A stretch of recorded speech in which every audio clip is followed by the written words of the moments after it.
is JD with a new edition of Tuesday's News Pills. At the onset, I have to say that human race is passing through a tough time.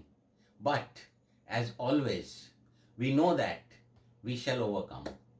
In today's day and age, there are innumerable ways to check out what is happening around the world, and that too by the minutes and seconds.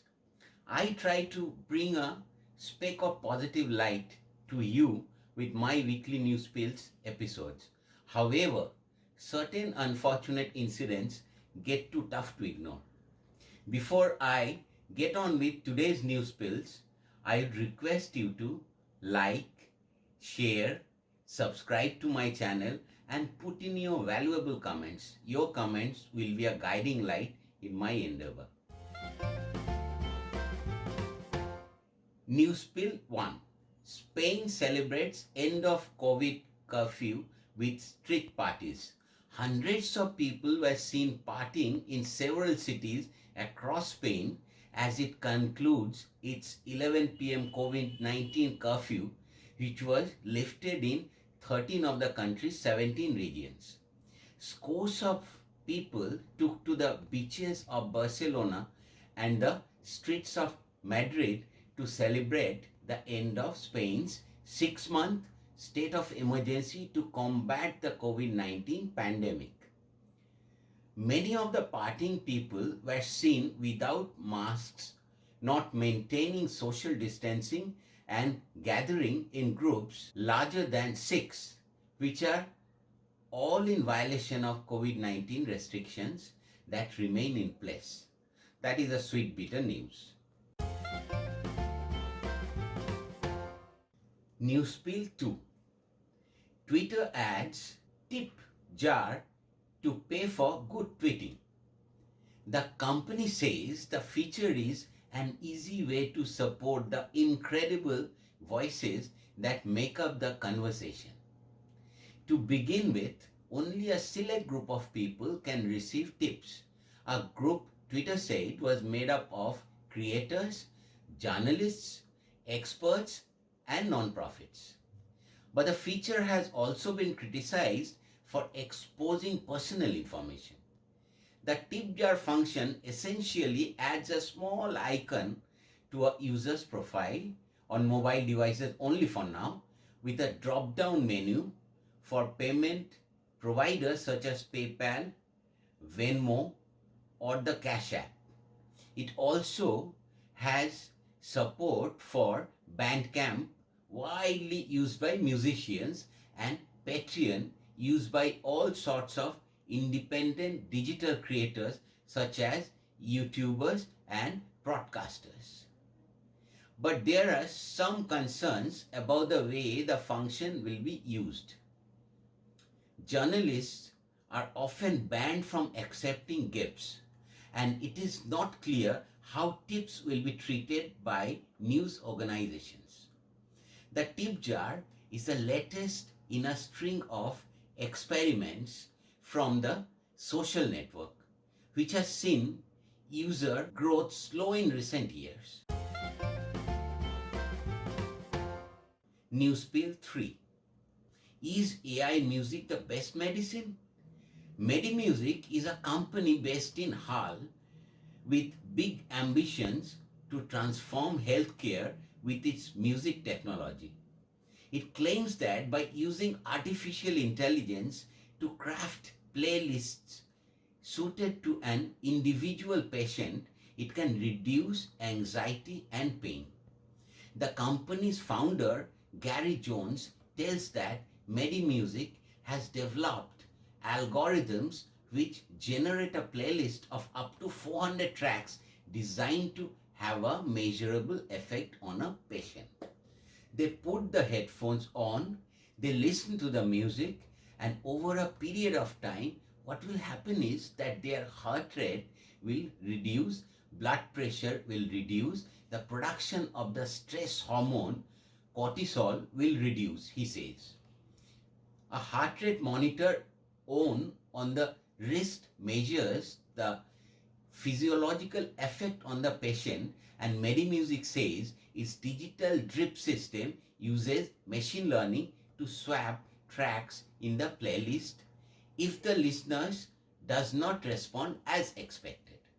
The NHS in Lancashire is taking an interest trialing the technology in hospitals with patients and healthcare workers. Newspill 4. The black fungus is maiming COVID patients in India. Even as deadly second wave of COVID-19 ravages India, doctors are now reporting a rash of cases involving a rare infection also called the black fungus among recovering and recovered COVID-19 patients. Mucormycosis is an exceedingly rare infection. It is caused by the exposure to mucor mold, which is commonly found in soil, plants, manure, and decaying fruits and vegetables. It affects the sinuses, the brain, and the lungs and can be life-threatening in diabetic or severely immunocompromised individuals, such as cancer patients or people with HIV/AIDS.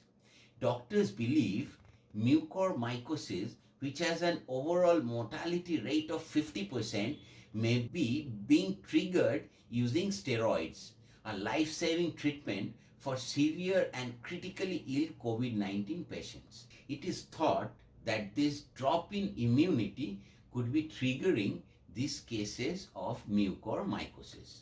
Dr. Nair, who works in 3 hospitals in Mumbai, says he has already seen some 40 patients suffering from the fungal infection in April.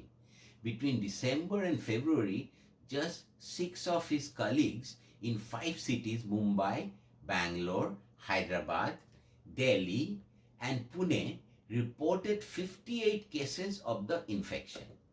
Most of the patients contracted it between 12 to 15 days after recovery from COVID-19.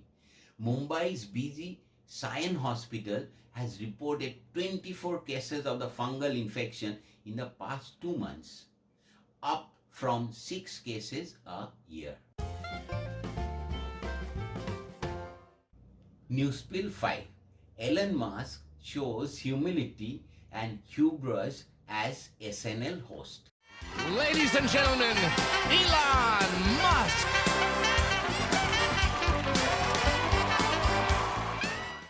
The 49-year-old Tesla CEO, SpaceX founder, and one of the world's richest men opened his monologue by mocking his monotonal speaking style, saying no one can tell when he is joking. He added in explanation that he is the first person with Asperger syndrome to host the show, or at least the first person to admit it.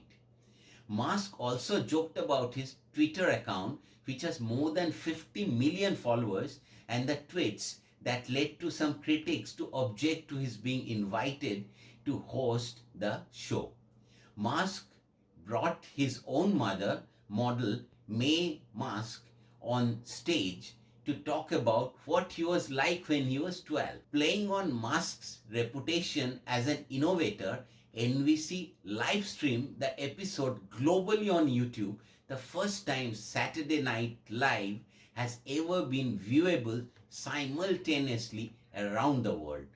On Weekend Update, he played a character close to himself, donning a bow tie and glasses, and a financial analyst named Lloyd Ostertag, throwing an extended plug for Musk's favored cryptocurrency, Dogecoin.